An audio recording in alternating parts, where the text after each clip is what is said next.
Hello, my name is Andre, and this is episode 10 of Chronicles of Reality.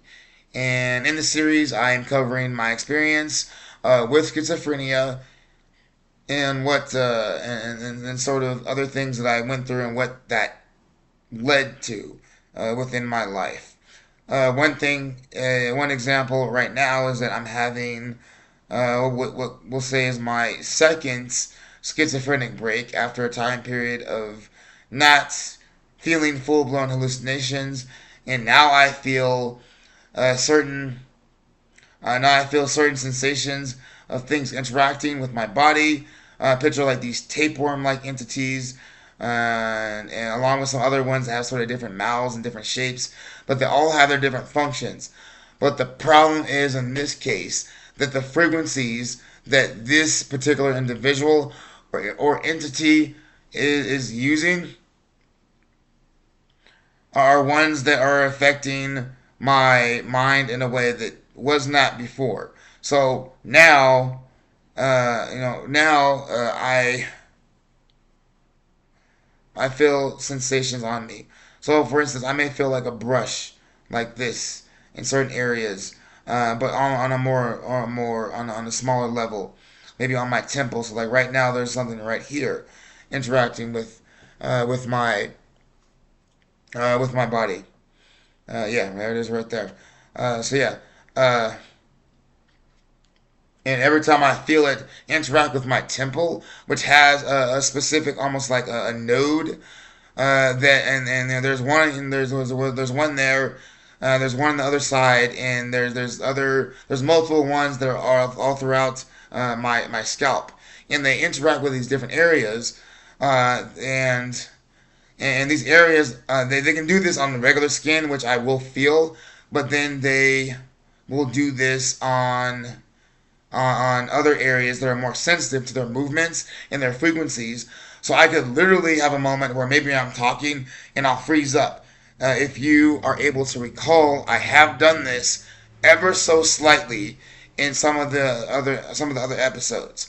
While I'm doing this, I keep it together as best I could, and best I can. So, but what I'm feeling with every sensations are these sort of waves of sensations along with notions that are not mine.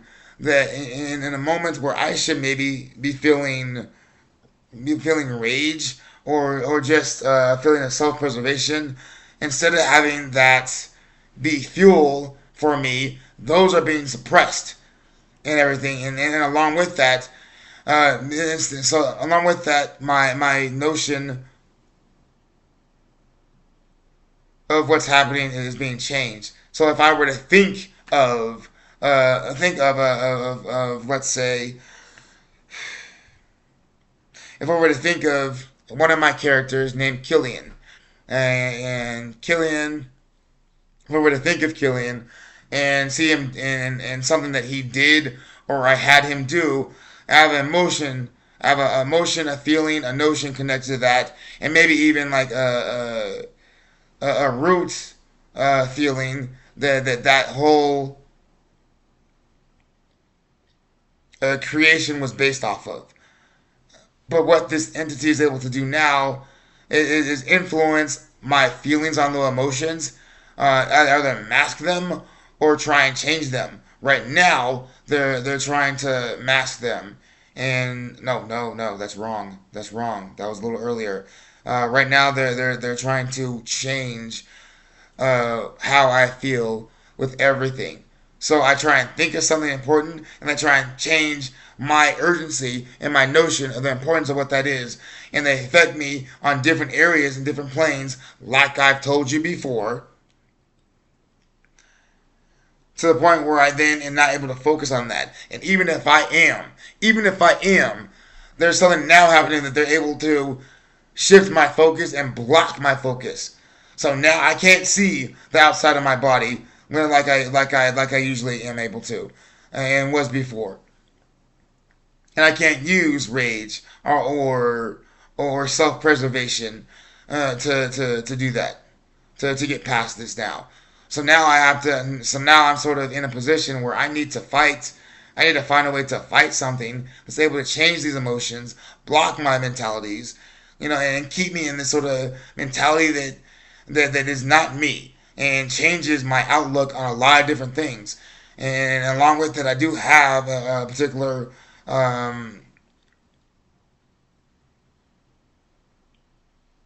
inner voice that is being tampered with and displayed after being twisted as if it's mine, or misinterpreting things as mine. So I have to now fight that because now their words come along with notions that are affecting me.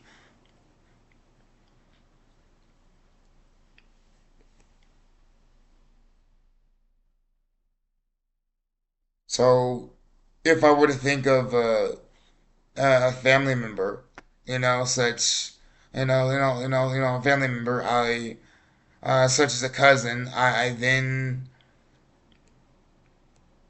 there's a very distinct. Oh, okay, I'll do it this way. Let's say I were thinking of my father because this has happened.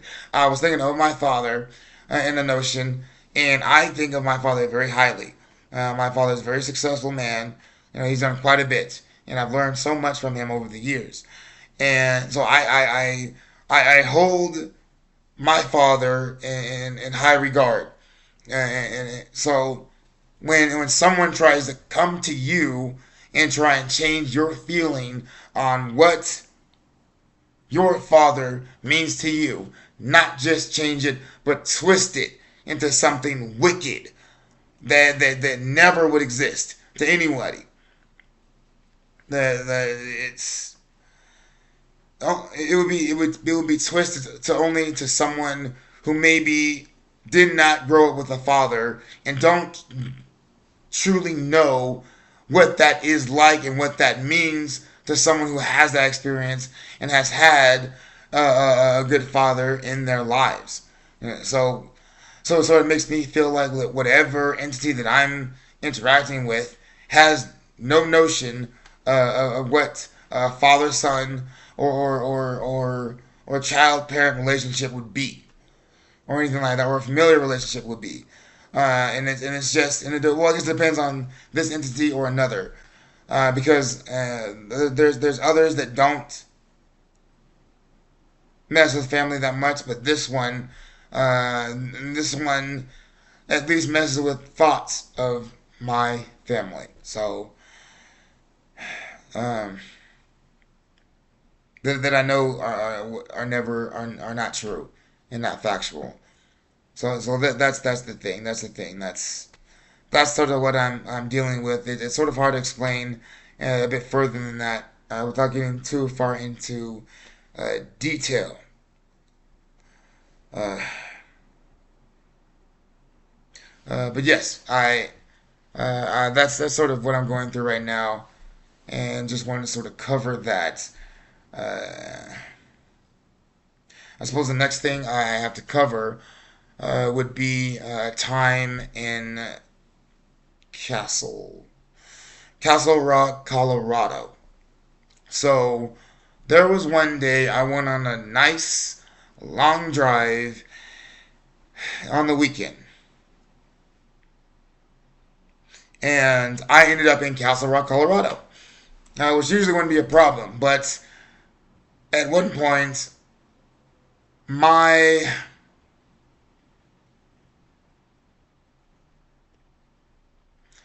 at one point I got lost. And before I go any further, I explained my sort of mindset to really stress that in the future I'm going to tell as many events that are possible and in the best order that I can. So that's what I'm going to do. But let me continue with this. So Castle Rock, Colorado. I I'm gonna do this the best I can. Explain this the best I can. During one of these drives, and this is one of the drives after the previous drive that I've mentioned. This drive came after that one, and This is one that I never expected to happen. I was going on a drive specifically, and suddenly my car stops. My car just stops running. And so I have to pull over. Now I don't know what's going on. Now I do know that my gas is fairly close, and I'm guessing that given I didn't hear anything weird with the engine, that it's either the battery or the battery or gas. As far as anything that I can fix right there on the road. So the battery seemed to be working just fine. The electronics worked just fine. It just wouldn't, it just wouldn't start uh, for for whatever reason. So I'm guessing maybe it's gas. So I had this bright idea to go and get gas. Go and get gas. Now I'm thinking on the road that I am, it's sort of like it's like right off the freeway. So there is an exit right there. So I'm thinking that I'm going to go up to this exit, and what does every highway, every freeway usually have is some sort of gas station right off the exit. So I'm going hoping that I'm gonna find a gas station off this exit. Guess what? I did not, and I didn't want to walk too far, so I walked for about it took me maybe 5 minutes to get to the exit, and a little bit further, and enough to realize that the roads in either direction were not going to lead me to a gas station. Uh, yes, so I said that, well, in that case, I'm gonna double back, and I know that I did pass sort of a shopping center area earlier on, or like right before this. So I'm just gonna walk that way. It's gonna take me longer, but that's fine. That's fine. So I walk back. So I'm gonna walk back to the car, and I believe my intention was to go back to the car and grab something, and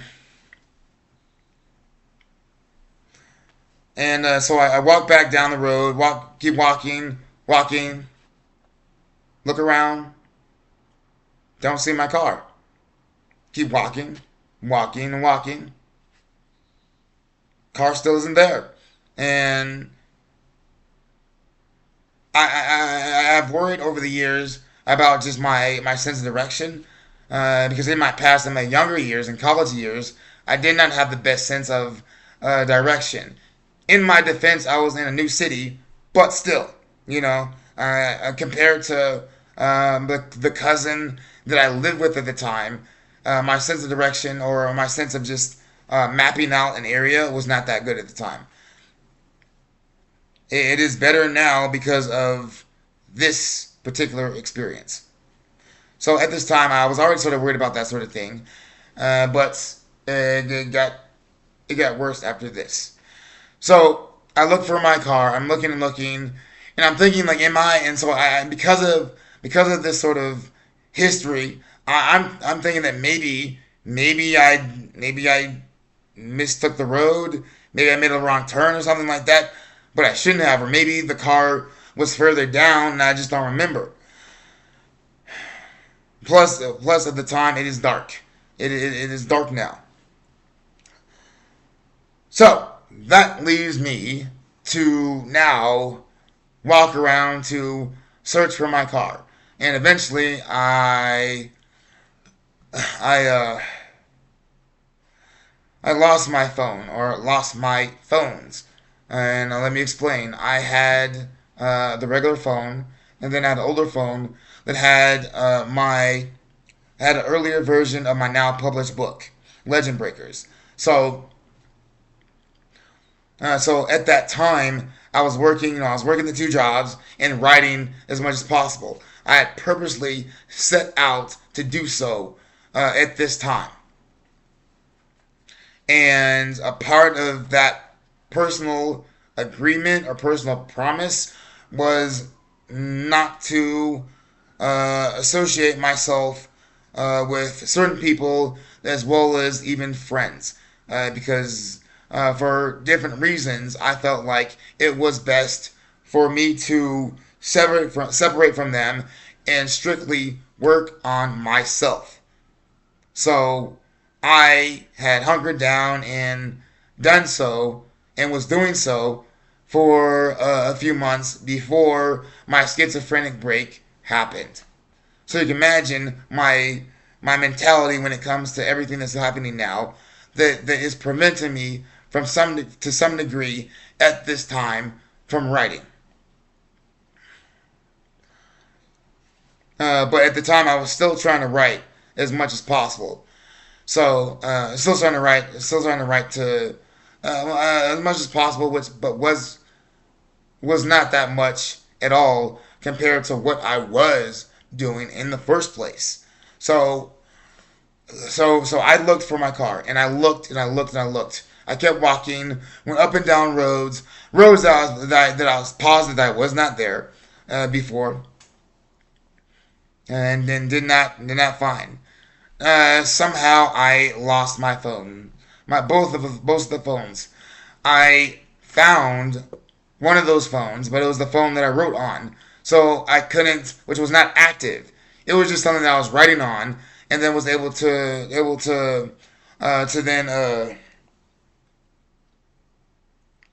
then transfer those those files or access those files on a computer when I needed to later on. So that one, but so I was able to do that with that phone, but not call anybody. So now I have that phone, but not the phone that I usually use to call someone. So I'm walking around looking for my phone and everything. And then when it got to the point where it was just too dark for me to look, I then have to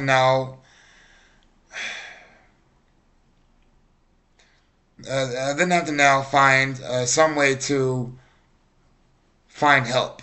So I kept looking for my car and my phone, kept walking around for the longest time, and then I had to go and find help. So I go around asking people for help, asking people for help in that shopping center for the longest time. I did not find help at this shopping center, be it customer, employee, random person walking around the shopping district. No one helped me or allowed me to use their phone, even if it was some sort of facility there, restaurant, store, whatever it was. And I went to just about all of them. I did not get any help. So I did all I could do and was keep walking and looking around because now that I've walked around so much and had moments where I lagged, I don't know exactly where I am anymore. So, so I'm walking around for that. I walked around for that night. I walked around for the day after that, looking for people. And on the second day, I I I was, I guess we'll say, pulled over. I wasn't driving, but I was stopped by the cops. Uh, and I'm walking, just walking around, and the next thing I know is that there are three, excuse me, three cop cars in my area, in the immediate vicinity, and several cops come up to me and start asking me questions, and I told them what I was doing. They're like, "What are you doing?" I'm like, "I'm looking for my car," and I'm looking for my car. They're like, "Where's your car?" I'm like, "Well, that's the problem. I don't know exactly where that is, but it's this kind of car, and so so so I need help finding it. And in fact, could I use a phone to to call my folks to get help and have somebody at least come get me, and I can then find my car afterwards. when I have better resources. So none of the cops allowed me to use their phone. The ones that I asked did not allow me to use their phone, a phone at all, whatsoever. Did not help me find my car, even though I detailed what it was. They were not interested in my car at all. They just kept asking me what I was doing and why I was around. I kept answering as much as possible. And then, without helping me with anything, they just left. So, I spent a little amount of time that I could have used looking for my car, talking to them who did not help me. So I kept walking. I kept walking so much that I walked throughout that day and ended up in another smaller town-like area away from that. But how I got there was interesting. I was walking that night, so this is what the third day. This is the second day. Excuse me. So yeah, the rest of that second day I walked around about after being stopped by the cops. And at night I ended up in this sort of rural area and we're talking. There are no trees. No trees. There are no lights. No cars. No roads. No nothing. I was walking down a dirt road. I remember walking down a dirt road, um, and then realized, it was dirt road, and then I realized that I was walking on train tracks, and I decided I had to get off these train tracks or go away, and so I had to avoid the train tracks. So I get off of those and get into an area where there's some other train tracks, and my intention was to turn around and go back, just to double back so I can get back to an area that felt more familiar, an area where more people and locations were. When I did so, I lagged, and as I said before, that's things sort of shift around me. To me, I'm just walking, taking a few steps, and suddenly I'm in a new place. I was walking on train tracks or near train tracks, and then suddenly I'm down a different road. But now but the road is a different type of road than before, a path. This is like one of the type of roads, the unmarked roads that you see down in the deep south that nobody ever goes on. I somehow ended up on a road like this, and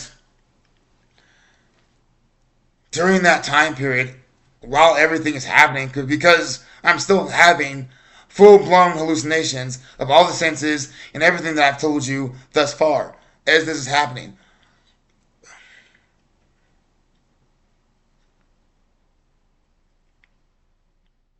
And let me tell you, these entities are having a blast when they watch me do things. And of course by this point, they're excuse me, manipulating my body as I am walking. I'm basically walking. I'm basically walking on autopilot.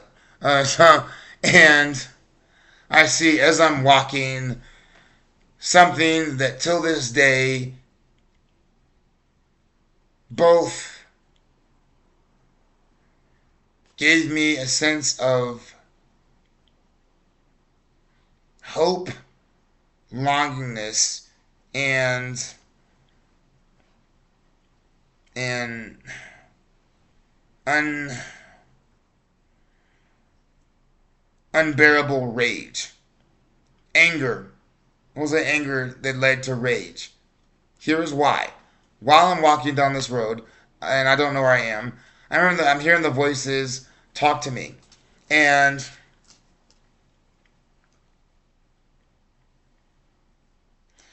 and as man as I'm walking, the voices are talking to me, and I see almost like this. And remember, it's dark, so I see what's almost like this sort of cloud of white mist, we can say, that just sort of like stays in front of me, you know, um, as I'm walking, almost like it's the camera for a movie, and they're running back on like tracks as I'm walking towards the camera or walking at the camera, but it's keeping good pace, so as I'm walking, we're staying the same distance. So what I see, well, what I hear first is that they're saying that your family is, if your family is here, family are looking for you. Your sister, they're saying that your sister is looking for you. Your sister and everybody's looking for you. They're out here in some sort of manner. Now, given I've been walking around for what now, a little over 48 hours. Do I have that right? Yeah, well, 48 hours because I'm counting full days here. So I am walking. I'm seeing what I'm seeing, and I'm seeing this shadowy image of. I see this image of it's like a silhouette of what could definitely have been my sister, along with some other people around them. Saying that your family were here and like and sort of like looking for you and they want to say something type thing. But the voices, the figures never said anything. They were just sort of like there looking at me. And so it made me sort of long for my family to a degree. It made me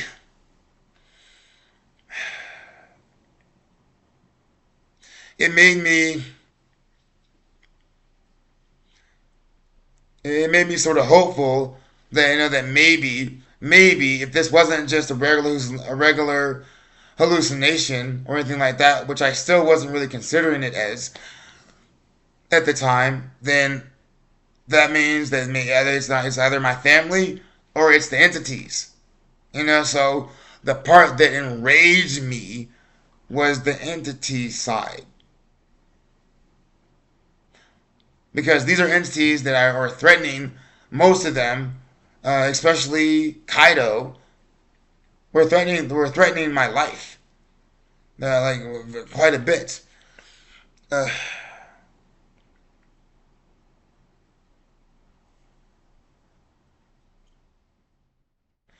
Uh, yeah, they're affecting my life quite a bit. Uh, so I just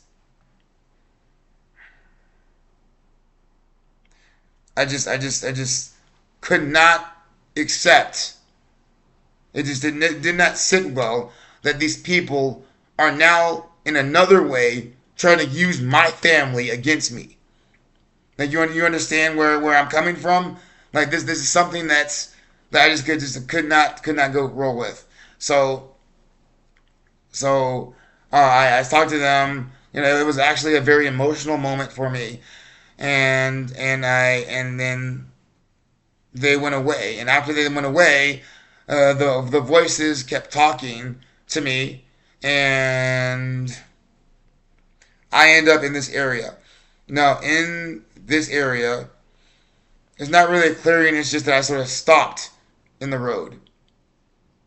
I just stopped, and I sort of stopped, and well, I didn't stop yet. So before I stop, I see giant, like astral bodies. And when I say giant, we're talking like giant. We're talking like Attack on Titan, like Titan looking figures, like tall looking figures. Three of them that are there. Now remember, previously I have had in my head the power of three, this concept of the power of three. So that makes me think that maybe they're attached to that power of three. And they started talking to me at that time, saying a number of different things, which at this time I don't particularly remember, but that's not the most important thing of this experience. What is important is what happened afterwards. I kept walking after that. They had their moment, spoke to me. I kept going. It was like a moment of being judged by gods or something like that. And they're all sitting there. They're sitting there towering over you amongst the trees, so I could just see parts of their bodies above me over the trees and everything. So, man, I kept walking, and where I ended up.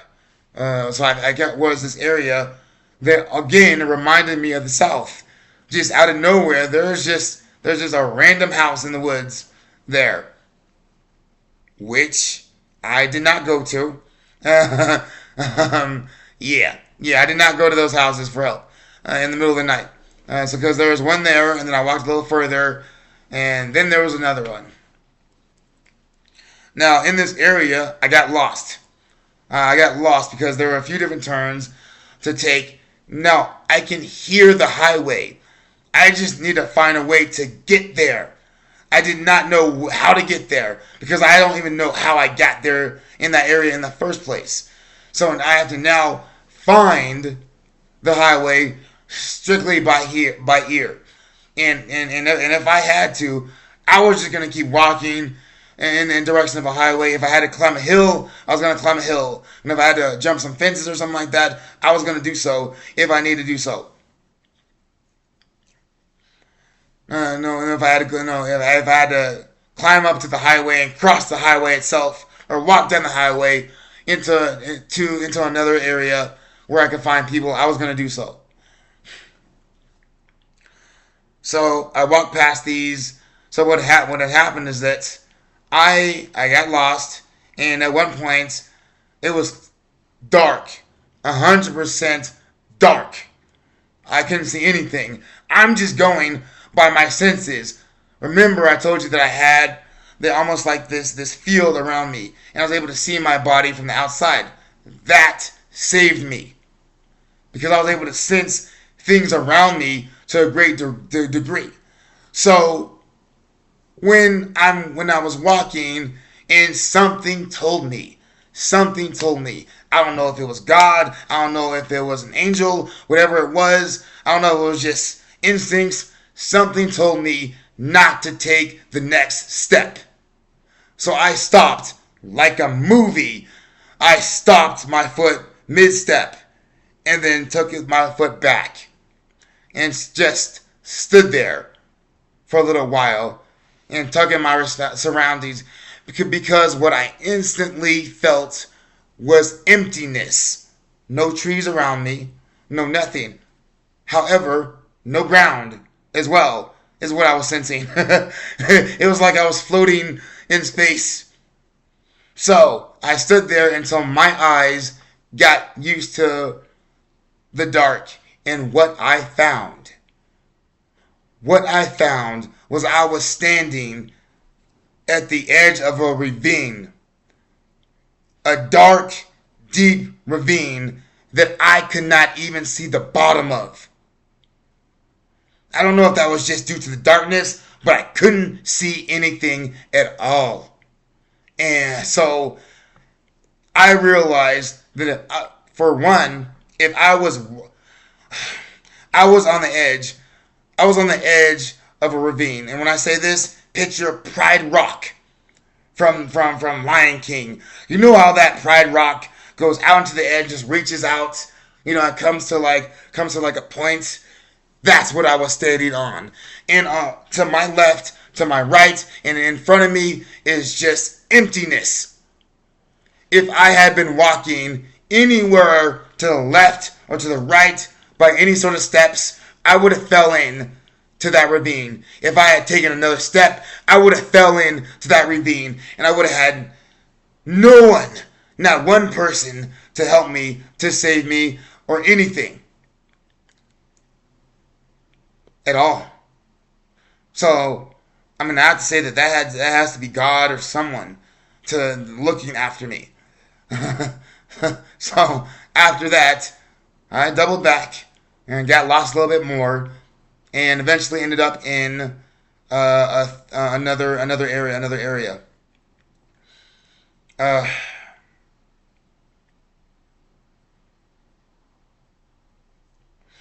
so uh, yeah, so I ended up in this area.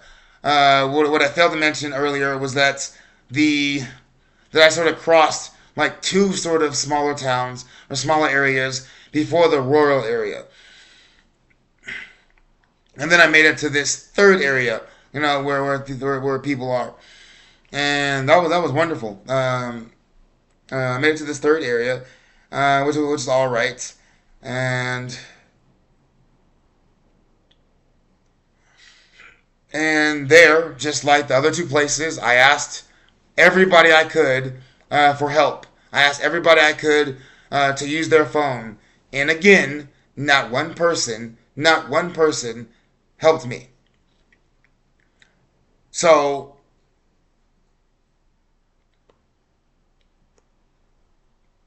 I then, I then, I then find this bus in the area, and I'm like, oh, that bus. I recognize the locations on that bus, and I recognize that if that bus goes to those particular locations, that means I'll be closer to home. It'll still be a walk to get home afterwards, but I'll be closer and I'll know where I am. So I go in to do. I go to this bus stop and I take the bus. I take the bus. I'm like, this must be it. This is where I need to go. So the bus takes me to the bus that I got on was actually at the end of the route. So I had to wait for another bus to then go back to the route that I back to the route where I was needed to go. Uh, Once I got on the bus. Told me where I needed to go. I learned that the bus that I was going to did not actually go to the location that it specified, or at least the location that I thought it specified. So I got on this bus. I remember that there was this guy, this gentleman, maybe early 20s, maybe a little bit younger than that. Yeah, we'll say early 20s. But and this guy was staring at me hard, like really hard, throughout the entire time. I just noticed I'm sitting on the bus, and he kept looking at me, kept glancing at me. And when I finally got off the bus, when I realized that this was not taking me to where I was going to go after I double checked, they're like, well, yeah, like no, this bus doesn't go there either anymore or at that time or at all. As I don't remember exactly what it was, but I know that for sure I was positive that that was the bus before I went. But I was wrong, and I had to get off. Guess where I got off in? I got off in one of the areas that I was in before. So I just backtracked I just went back. It was counterproductive back to one of the early areas to where I was, which I know is not going to help me at all and whatsoever. So the I get off the bus, and I remember this guy getting off the bus and following me for quite a while before he gave up. So I just made sure that I stayed around people and other buildings just in case he tried to pull something. So I had at least witnesses to anything that might happen. But lucky to me, this guy left, and he left me alone. So that was something I was very thankful for.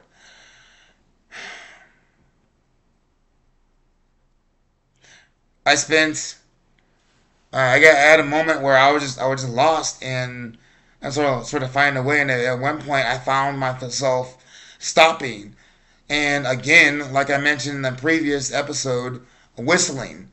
Because I sort of got caught in something that was happening to me at the time, and I was whistling, and I whistled for much of I whistled for a little while, and while I was, I actually noticed that the cars that were passing me were changing color and changing, and sometimes even changing color, but then other times changing into completely different vehicles as they're passing me. Uh,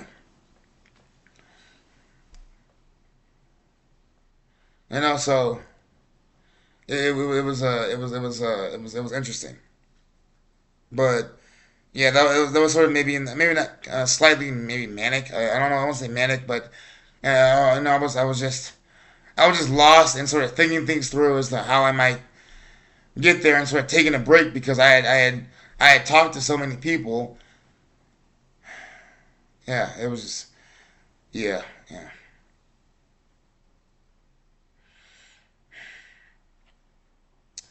I stopped that after a while.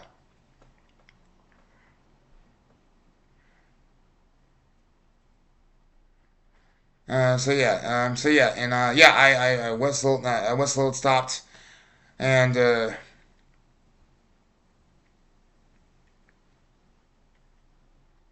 yeah, and yeah, I was screwed. I was screwed for a while, and then after walking around for after that period, I get stopped by the cops again.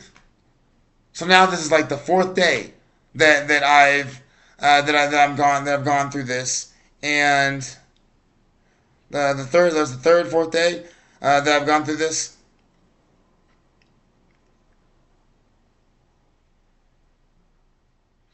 I believe it was the third day. Yeah, the third day.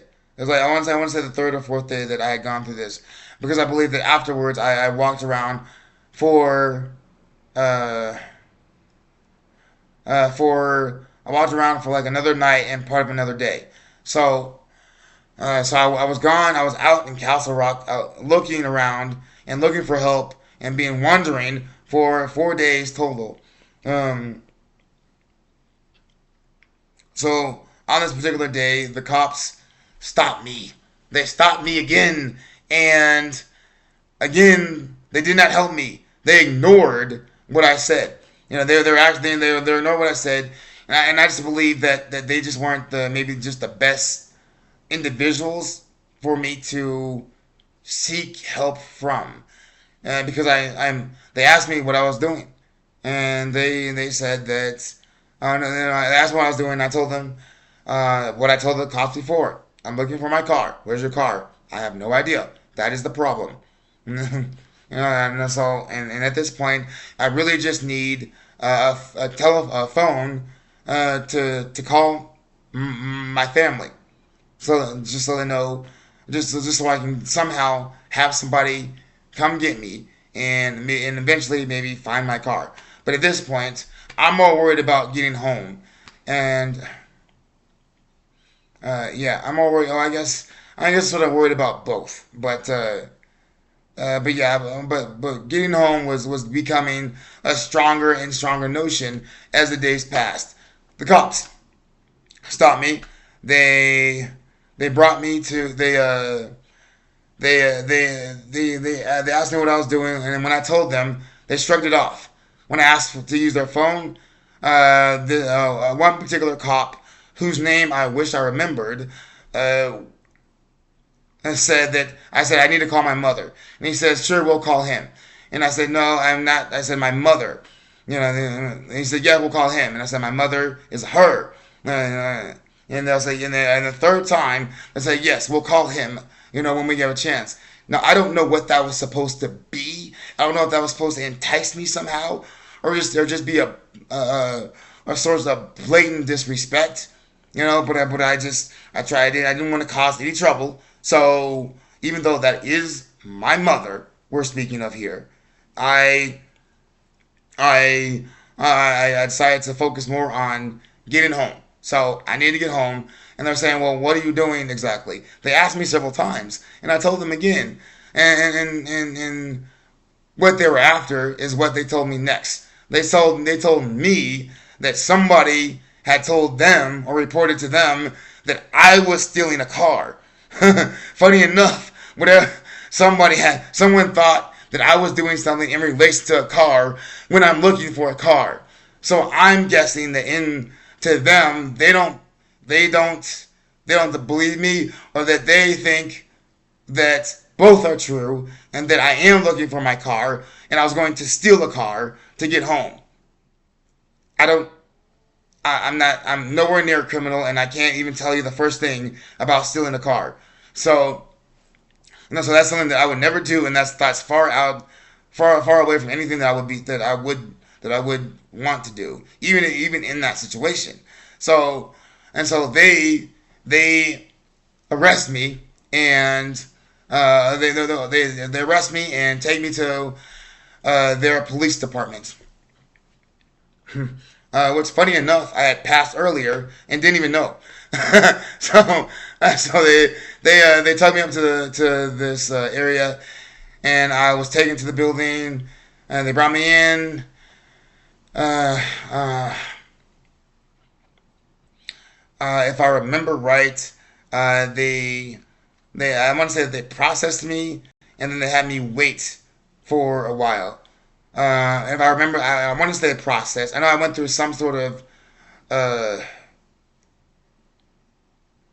some sort of process before they got me into an area where they just had me wait for a while. And while I'm waiting, I asked to use the phone. Guess what they said? No, you can't use the phone at the time. Maybe we can let you use the phone at a later time. Later comes about, no use of the phone. Can't use the phone. Eventually, they just let me go. I just sat there for no reason, wasting time with people who were not willing to help me, just like everybody else. So I then need to I'm back to square one. They let me go, and I'm back to square one. No help, no help, no help at all. Just looking for my car. So when the final day came around after this experience, I was in a different mindset than when I started. So at this point, I've asked so many people. I don't want to completely give up, but I'm running out of places to look, and then I see that on the other side of the highway there is there's another shopping center, and I see some stores that I hadn't tried before, and I'm telling myself, let's go try those stores. Let's go try the people there, and maybe this time somebody will help us, even though we didn't really have high hopes of it. We weren't sure about that.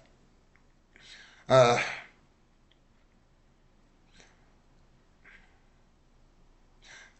so I go there, and well, I go there. I'll explain it this way. I never made it to I never made it to the other side of, of the highway. So instead of looking for a bridge or looking for another way across the highway, I did not care at all.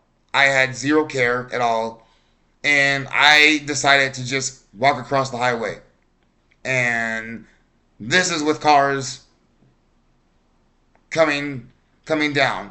Now there wasn't a whole lot of traffic, and uh, um, there wasn't a whole lot of traffic there. However, in my defense, I'm seeing a hallucination of, well, I'm hearing a hallucination. So part of me wasn't completely sure if I was walking across the highway. Another part of me did not care, because the hallucination is telling me that the hallucination is setting this scene while uh, okay, man. Okay, I can't. So I can't actually see what's happening, but I can hear everything around me that painted a picture. So in that picture, there's almost like in that picture, there's a group of people, almost like and it sounded like it could be a playground or something or like a public park or something like that, where there are families and things like that. So I hear a bunch of youth running around and a bunch of adults, talking to each other, and then suddenly their voices are on me and they're talking about me and what I'm doing, like they're disgusted at whatever it is that they're seeing. So in my head, I'm either walking through some sort of park and I don't realize it, or it's opposite and I'm walking through the highway and I'm hallucinating something else. Turns out it was the latter. I was actually walking across the highway, and I was actually, yeah, there were actual cars coming at me, and again, I did not care. I didn't care, and and honestly, in that state, I don't know how much I would have cared if I had gotten hit. Other than me not being able to see my family, which is really like the sole thing that is driving me at the time. So I am fortunate that one, I did not get hit by the cars, and two, there was this man it was a man who I'm going to call an angel, because this man, out of anybody who was passing me, decided to stop on the highway for me and ask me if I needed help out of nowhere. I'm someone who doesn't trust that easily, so part of me is saying, oh man, like, what if I get in this car and this guy is some sort of kidnapper or something like that or anything like that? Something like that. Not that I can't manage if something like that happened, but I wasn't sure in that state and didn't want to deal with it. But then the other side of me that didn't care was like, well, if that happens, I'm just gonna be further into what's happening, and I'm just gonna have to find a way out of that situation. But I have to take this chance to see if I can get home. So I said yes, and I asked him to take me to an area, which, if I remember right, is about, I want to say 25 miles away. I want to say 25, 30 miles away from my home. However, I was closer to my home than I was uh, before, and I knew where I was. So because I don't trust anybody, I had this person take me to a place that I recognized, but was some way away from my home. So I just walked. And walked and walked, and finally I made it home. And when I got home, I collapsed. I passed out on my bed. I didn't change. I didn't shower. I didn't care. I just laid on my bed. I just plopped down on my bed and passed out for the first time in actually about 6 days. Because before that, I didn't even sleep. I didn't sleep a few days before this even happened. And like I said earlier, I was gone for 4 days. I wake up in the morning, not in the morning, I wake up sometime later with somebody knocking on my door hard. And I open the door and it's the cops, along with my parents. And you know,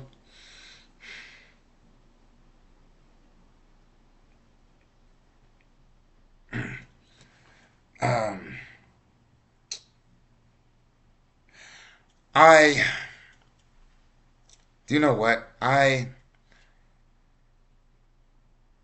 was so caught up in everything that I missed my father's birthday.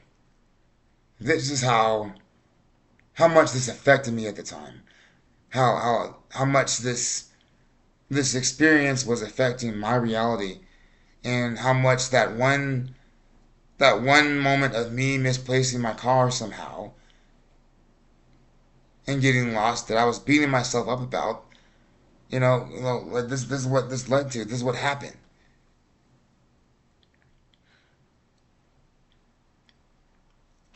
And so yeah, that was something that my parents, my folks were worried about, because I never showed up at the I never showed up at the celebration, and they couldn't get a hold of me because I didn't have my phone. So yeah, and I'll close this out with this, before I stop completely. Uh, Somehow, thankfully, my mother was able to find my car. Do you want to guess where my car was? Guesses? The cops had my car. The cops were the one who towed my car in the 8 to 10 minutes that I was gone in that very first day. That that is how I'll close out that experience. That it was the cops who had my car the entire time, and I came across them several times and did not get help whatsoever. And most importantly, I missed, I missed my father's birthday, and that's something that I cannot ignore, and couldn't ignore. And so that sort of led to another stage of fighting with my experience, and another stage of experiences or that I will get to in the next videos. But this video has been long enough. This is the longest one that I've had thus far. I will try to keep them much shorter than this, but this just happened to be a longer story. So uh, that is my experience in uh,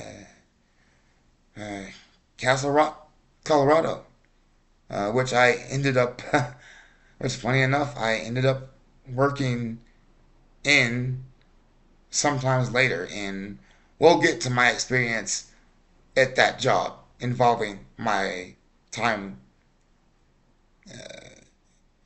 with schizophrenia, at least the beginning, with me having schizophrenia. So thank you for listening, and so far, and following me along with this, with my journey. Please like and subscribe, and please ask me whatever questions that you do have about my experience, and comment however you will, uh, however you see fit, and I will see you guys next time. Until next time.